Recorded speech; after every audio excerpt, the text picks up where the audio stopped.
નમસ્કાર દર્શક મિત્રો, N7 ગુજરાતી ન્યૂઝમાં આપણું હાર્દિક સ્વાગત છે।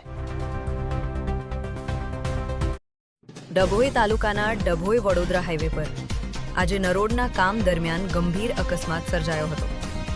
મળતી માહિતી મુજબ હાઈવે પર ચાલી રહેલા કામને કારણે સાઈડમાં પડેલા ખાડાને બચાવવા જતા એક પછી એક 4 વાહનો, કાર અને ટ્રક પાછળથી એકબીજામાં ઘૂસી ગયા હતા।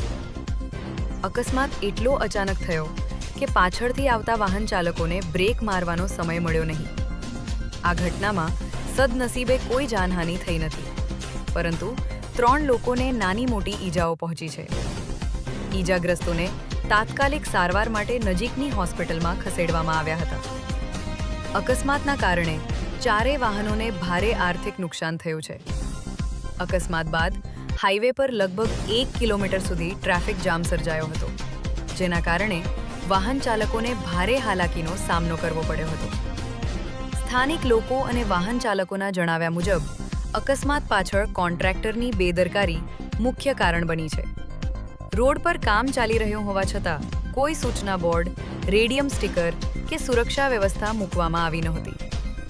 સ્થાનિકોમાં આ ઘટનાને લઈને ભારે રોષ જોવા મળી રહ્યો છે।